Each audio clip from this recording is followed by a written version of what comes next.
Explanation शुरू करते हैं। और अगर वीडियो अच्छा लगे तो वीडियो को लाइक जरूर कीजिएगा और इसी तरह के वीडियोस पाने के लिए आप हमारे इस चैनल को सब्सक्राइब भी कीजिएगा ताकि आपको इसी तरह के लेटेस्ट और फ्रेश कंटेंट मिलते रहे। तो फिल्म की शुरुआत होती है डेविड नाम के एक आदमी से, जो कि एक आदमी को ड्रग्स देने के लिए जाता है। और जब डेविड उस आदमी को ड्रग्स दे देता है तो वो आदमी डेविड को बदले में पैसे नहीं देता है, जिसके कारण उन दोनों के बीच में झड़प होने लगती है। और इसी झड़प में डेविड से गलती से गोली चल जाती है और वो आदमी मारा जाता है। लेकिन तभी यहाँ पर पुलिस आ जाती है और पुलिस ने डेविड को उस आदमी को मारते हुए देख लिया था।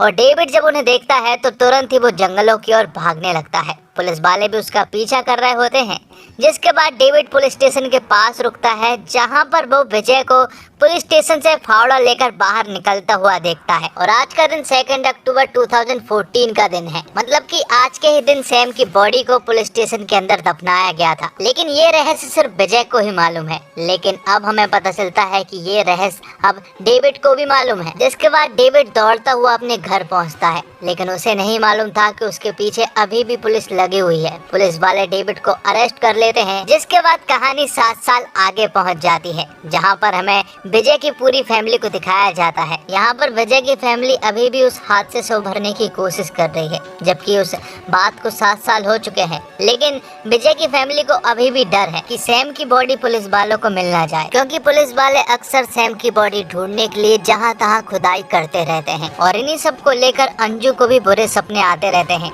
इसलिए उसे हर कभी दोहरा पड़ता रहता है। तो विजय का परिवार आज भी सहमा हुआ है और सोसाइटी से कट ऑफ है। हाँ, विजय इस बीच केबल ऑपरेटर से एक थिएटर का मालिक बन चुका है। फिल्म का शौकीन विजय फिल्म प्रोड्यूस करना चाहता है और कहानी को लेकर उसकी मुलाकात एक जाने माने डायरेक्टर से होती है। और विजय ने अपनी फिल्म की कहानी भी खुद ने ही लिखी है। हालांकि विजय अपनी फिल्म की लिखी कहानी के क्लाइमेक्स से खुश नहीं है, इसलिए वो डायरेक्टर से मिलने के लिए आया था और क्लाइमेक्स के बारे में डिस्कस कर रहा था। साथ ही वो डायरेक्टर से कहता है कि हमें अपने क्लाइमेक्स पर थोड़ा और ध्यान देना चाहिए, इसलिए वो क्लाइमेक्स को फिर से लिखने का प्लान बनाते हैं। अब आगे हम गायतोंडे को देखते हैं, जो कि 7 सालों से सस्पेंड है। यहाँ पर गायतोंडे के पास आईजी सर का कॉल आता है और तुरंत ही उसे अपने घर बुलाते हैं। दरअसल आईजी सर विजय का केस रीओपन करने वाले हैं और तभी एंट्री होती है आईजी सर मतलब कि तरुण अहलावत की, जो कि 7 साल पुराने केस को रीओपन करने वाले हैं। और गायतोंडे को आईजी सर ने इसलिए बुलाया है क्योंकि गायतोंडे ही वो शख्स है जिसे सारी की सारी स्टोरी मालूम है। और गायतोंडे एक विटनेस भी है जिसने विजय को उस येलो कार में देखा था। और तभी एंट्री होती है मीरा देशमुख की, जो कि लंदन से वापस आ चुकी थी, क्योंकि मीरा को मालूम है कि ये सब कुछ विजय ने ही किया है। लेकिन उनके पास कोई सबूत ना होने के कारण वो कुछ भी नहीं कर सकते। लेकिन फिलहाल उन्हें एक सॉलिड लीड मिली है, जिसमें कि तरुण अहलावत मतलब कि आईजी सर उसकी हेल्प करने वाले हैं। ये बात पूरे शहर में भी फैल चुकी थी कि विजय का केस रीओपन हो रहा है। आगे हम देखते हैं कि विजय के पड़ोस में शिव और जैनी नाम के पति पत्नी रहते हैं और वो दोनों आपस में बहुत झगड़ते हैं, क्योंकि शिव अक्सर शराब पीकर आता है और जैनी को बहुत मारता है। लेकिन तभी हमें पता चलता है कि ये लोग पड़ोसी नहीं है बल्कि पुलिस वाले हैं, जो कि विजय की फैमिली के ऊपर नजर रख रहे थे। साथ ही इन्होंने विजय के पूरे घर में माइक्रोफोन फिट करके रखे थे ताकि वो विजय की फैमिली के हर एक इंसान की हर एक बात सुन सके। लेकिन विजय की फैमिली ऐसी कोई भी बात नहीं करते हैं जिससे कि पुलिस वालों को ये पता लगे कि सैम की बॉडी कहाँ पर है। दरअसल सैम की बॉडी तो सिर्फ विजय को ही मालूम है। हालांकि विजय की फैमिली भी जानना चाहती है कि सैम की बॉडी कहाँ पर है, लेकिन विजय उन्हें कुछ भी नहीं बताता है और इस बारे में बात करने से साफ मना कर देता है। अब पुलिस 7 साल पहले की इन्वेस्टिगेशन शुरू करती है और ये पता करने की कोशिश करती है कि विजय को उस रात किसने देखा। अब क्योंकि विजय 2 अक्टूबर को सुबह 5 बजे पणजी निकल गया था, मतलब उसने बॉडी 1 से 4 बजे के बीच में ही दफनाई होगी, तो विजय सिर्फ 45 किलोमीटर के रेडियस में ही उस बॉडी को दफना पाएगा। इसलिए पुलिस वाले इन्वेस्टिगेशन करते हैं, पर उन्हें ज्यादा कुछ हाथ नहीं लगता है। तब आईजी सर ये अनाउंस करवा देते हैं कि जो भी विजय के केस में एक सॉलिड लीड लेकर आएगा उसे 5 लाख रुपए दिए जाएंगे। अब आगे हम पुलिस के सामने चाय वाले कॉर्नर को देखते हैं, जहाँ पर अक्सर लोग विजय के केस के बारे में बात करते रहते हैं। साथ ही हम यहीं पर डेविड को भी देख पाते हैं, जो कि 7 साल की सजा काटने के बाद अब जेल से बाहर आ चुका था। और डेविड ही वो आदमी है जिसने उस रात विजय को देखा था। अब अगले सीन में हम आईजी सर को देखते हैं, जो कि विजय के गार्डन में था, जिसके बाद वो विजय के घर में घुस जाता है, जहां पर विजय तो नहीं था लेकिन उसकी पूरी फैमिली मौजूद थी। यहाँ पर विजय की फैमिली आईजी सर को देखकर काफी बुरी तरीके से डर गए थे, क्योंकि विजय की फैमिली अक्सर पुलिस वालों को देखकर डर जाया करते हैं। और कहीं न कहीं आईजी सर ने भी विजय की पूरी फैमिली के चेहरे पर ये डर देख लिया था कि विजय की फैमिली जरूर हमसे कुछ छुपा रही है। और यहाँ डेविड को जब उन 5 लाख की न्यूज और विजय के केस के बारे में पता चलता है तो वो तुरंत ही पुलिस के पास पहुँच जाता है। यहाँ डेविड पुलिस वालों से कहता है कि उसे एग्जैक्टली मालूम है कि विजय ने उस बॉडी को कहां पर दफनाया है, पर पुलिस वालों को उसकी बातों पर बिल्कुल भी विश्वास नहीं हो रहा था। पर डेविड जब उन्हें अपने बारे में बताता है कि 2 अक्टूबर को उसके हाथ एक गलती से खून हो गया था और जब वो पुलिस से भाग रहा था तब उसने विजय को 3 बजे के आसपास उस बॉडी को दफनाते हुए देखा था। अब ये सारी बातें सुनने के बाद पुलिस वालों को भी उस पर विश्वास हो जाता है, पर पुलिस वालों ने सिर्फ 5 लाख का इनाम ही रखा था। पर यहाँ पर डेविड उनसे 25 लाख रुपए मांगता है। अब ना चाहते हुए भी पुलिस को डेविड को 25 लाख रुपए देने ही पड़ते हैं। तब डेविड आईजी सर को बताता है कि आप जहां पर खड़े हुए हैं वहीं पर उस बॉडी को दफनाया गया था, मतलब कि पुलिस स्टेशन में ही उस बॉडी को दफनाया गया है। साथ ही पुलिस वालों को यहाँ पर एक और बात पता चलती है कि 7 साल पहले पुलिस स्टेशन का भी कंस्ट्रक्शन का काम चल रहा था और इसी का फायदा उठाकर विजय ने उस पुलिस स्टेशन में बॉडी को दफना दिया। तो पुलिस वाले ज्यादा देर ना करते हुए उस बॉडी को निकालने में लग जाते हैं।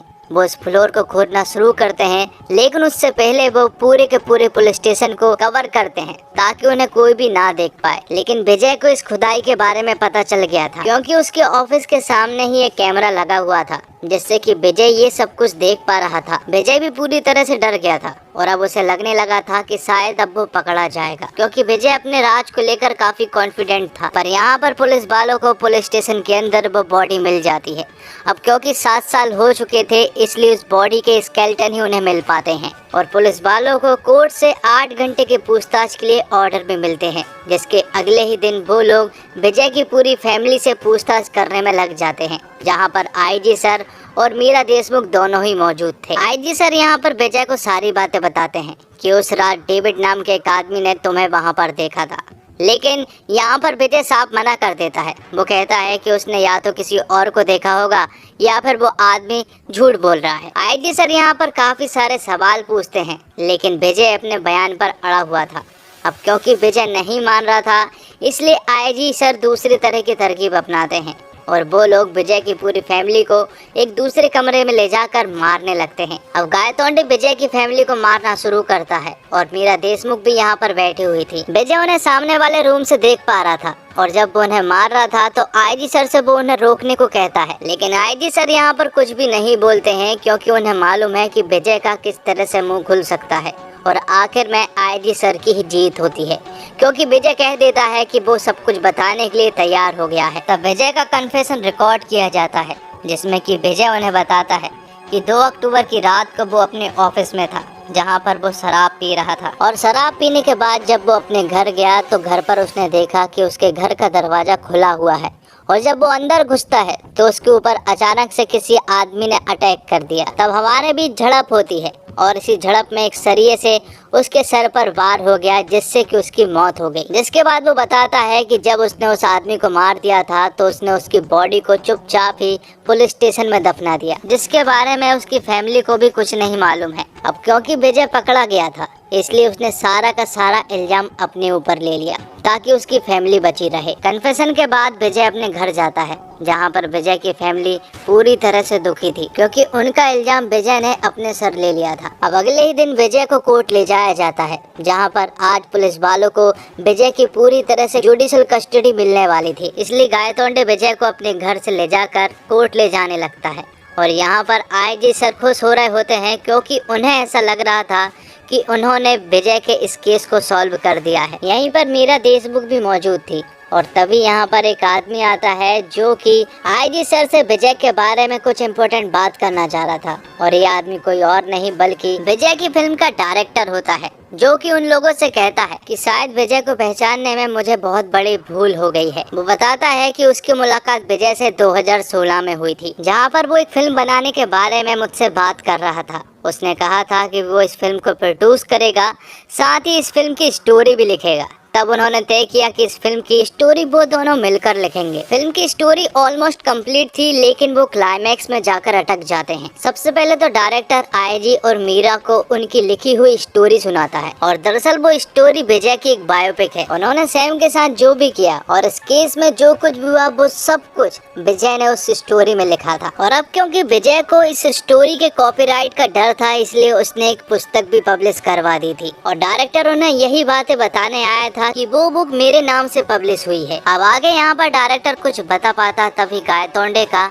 आईजी सर के पास कॉल आता है, और यहाँ पर उन्हें पता चलता है कि कोर्ट में बाजी पलट चुकी है। दरअसल जब कोर्ट में कन्फेशन चलाया जा रहा था और जब विजय से पूछा जाता कि क्या ये सच है, तो विजय ने साफ मना कर दिया था। विजय ने कोर्ट में बताया कि पुलिस वालों ने जोर जबरदस्ती करके ये कन्फेशन उससे रिकॉर्ड करवाया है। साथ ही विजय की वकील जज साहब से कहती है कि पुलिस वालों की ये सोची समझी चाल है, क्योंकि जो कुछ भी कन्फेस करवाया गया है वो सब कुछ एक नॉवल से उठाया गया है। और उसे पढ़ने के बाद जज साहब को ये विश्वास हो जाता है कि ये सब कुछ पुलिस वालों की सोची समझी चाल है। अब डायरेक्टर उन्हें क्लाइमैक्स के बारे में बताता है। वो उनसे कहता है कि पिक्चर की स्क्रिप्ट खत्म हो जाने के बाद विजय फिर से उसके घर आया था, जहाँ पर आने के बाद उसने कहा था कि उसे क्लाइमैक्स की स्टोरी थोड़ी सी पसंद नहीं आ रही है। उसने डायरेक्टर से कहा था कि अगर मान लो कि पुलिस वालों को उसकी बॉडी मिल जाती है तो आगे वो क्या करेंगे। अब आगे डायरेक्टर कुछ बताता है, इससे पहले गायतोंडे का फिर से आईजी सर के पास कॉल आता है, और यहाँ पर बाजी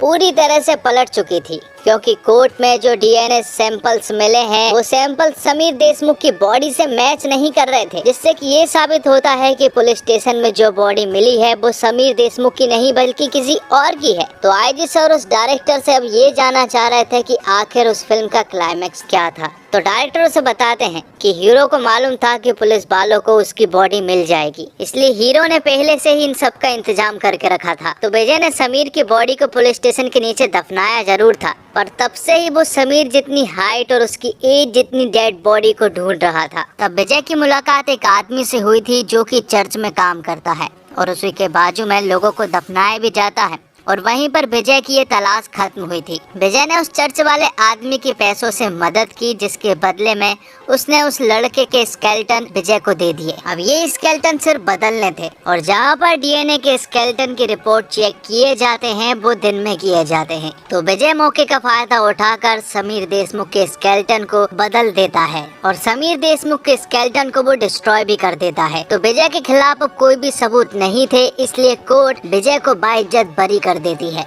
और एक बार फिर से विजय की जीत होती है। तो दोस्तों, बॉलीवुड के लिए मुनाफे के लिहाज से यह साल उतना बेहतरीन नहीं रहा। इक्का दुक्के फिल्मों को अगर छोड़ दिया जाए तो ज्यादातर फिल्में बिग बजट और बड़ी स्टार कास्ट के बावजूद बॉक्स ऑफिस पर कोई खास असर नहीं कर पाई है। लेकिन वो कहते हैं ना, अंत भला तो सब भला। गुजरते इस साल में शायद दृश्यम 2 कोई कमाल कर दे। हालांकि क्रिटिक्स की ओर से तो इस फिल्म के लिए काफी बढ़िया रिव्यूज आ रहे हैं, और दृश्यम को पसंद करने वालों को इस मूवी से काफी उम्मीदें हैं। ऐसे में बिना ज्यादा दिमाग लगाए जो इस सीक्वल को देखना चाहेंगे उनको इस मूवी में वाकई एक सच्ची थ्रिलर मूवी जैसा आनंद आने वाला है। लेकिन जो किसी ने लेखक और डायरेक्टर के बिछाए जाल में कमियां ढूंढने की कोशिश की तो ये मूवी आपको कमजोर लग सकती है, पर मेरे हिसाब से तो ऐसे कम ही लोग होंगे। दर्शकों को तो ये मूवी बहुत ज्यादा पसंद आ रही है, और किसी सफल फिल्म का सीक्वल बनाना आसान नहीं, बहुत कठिन और चुनौतीपूर्ण काम माना जाता है।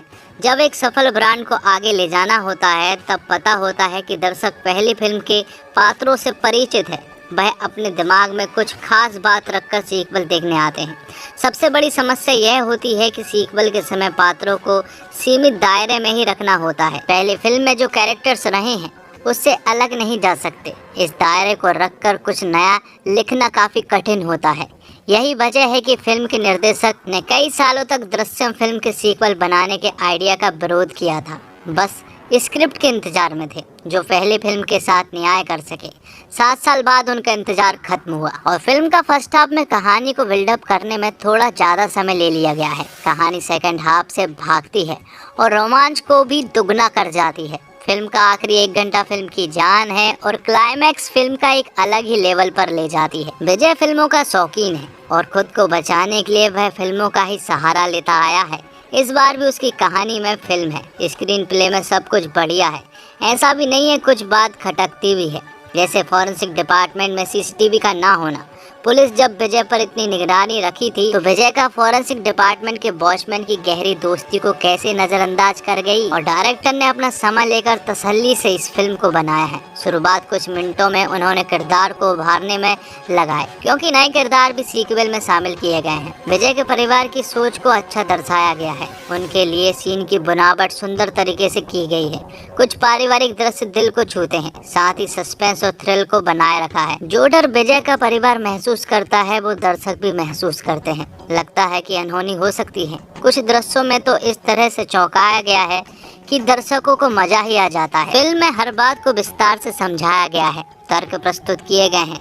मसलन विजय ने अपराध तो किया है लेकिन सजा उसे भी मिल रही है। हीरो भाग्यशाली है तो उसका ये मतलब नहीं कि उसका दोष नहीं है। लेखक ने सभी बातों पर बात की है। ऐसा है तो क्यों है। कुछ घटनाक्रम है जो कि अविश्वसनीय लगते हैं। ट्विस्ट अनपेक्षित है जो मजा देते हैं। फिल्म में मनोरंजन भी भरपूर है। सस्पेंस बांध कर रखता है और आखिर के 20 मिनट तो ऐसे हैं कि आप पलक झपकने की हिम्मत भी नहीं कर सकते। निर्देशक ने प्रभावित किया है। उन्होंने दृश्यों को गहराई के साथ पेश किया है। कुछ लंबे दृश्य की कहानी में फिट नहीं लगते, लेकिन क्लाइमेक्स में पता चलता है कि कितने महत्वपूर्ण दृश्य थे। और अभिषेक पाठक के डायरेक्शन की बात करें तो उनके सामने पहले से एक नज़ीर थी। उन्होंने उसी को रियलाइजेशन फॉलो किया, पर इसके लिए अनुशासन चाहिए जो अभिषेक में दिखता है।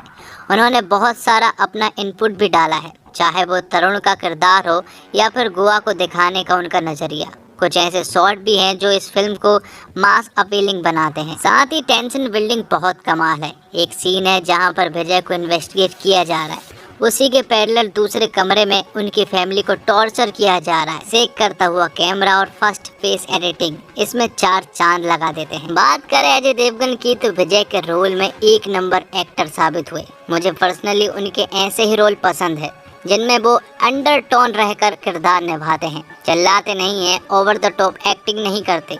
दृश्य में जहां उन्होंने विजय को छोड़ा था वहीं से पकड़ लिया है। तब्बू इसमें एक पुलिस ऑफिसर नहीं बल्कि माँ के रोल में है। एक कत्ल हुए जवान बेटे की माँ की बेबसी, गुस्से को उन्होंने बढ़िया ढंग से सामने रखा है। इंस्पेक्टर गायतोंडे के रोल में कमलेश सावंत और मीरा के पति के रोल में रजत कपूर ने रियलिस्टिक काम किया है। इनके अलावा अजय की डरी हुई पत्नी के रोल में श्रेया सरन और उनकी बेटी बनी इशिता दत्ता ने भी सही काम किया है। इस फिल्म में जो एक कलाकार अलग से निखर कर आया है और वो है अक्षय खन्ना। आईजी तरुण अहलावत के रोल में उन्होंने बहुत बेहतरीन काम किया है। उस किरदार के रवैये को उन्होंने बढ़िया निभाया है। इसे देखकर उनका आर्टिकल 375 में निभाया गया वकील का किरदार याद आ जाता है। मेकर्स के सामने मलयालम फिल्म का एक बढ़िया उदाहरण था, पर इस फिल्म ने उनकी नकल करके भी एक बेहतरीन प्रोडक्ट निकाला है। ज़्यादा चीज़ें ओरिजिनल फिल्म में उठाई हैं और कुछ जोड़ा भी है। साथ ही आपको एक और बात बता दूं कि मलयालम के दृश्यम 3 का अनाउंसमेंट कर दिया गया है, जो कि जल्द ही बनकर तैयार होकर फ्लोर पर आएगी और उम्मीद है कि बॉलीवुड वाले इसका रीमेक जरूर बनाएंगे। तो क्या आप अजय देवगन को एक बार फिर से दृश्यम 3 में देखना पसंद करेंगे?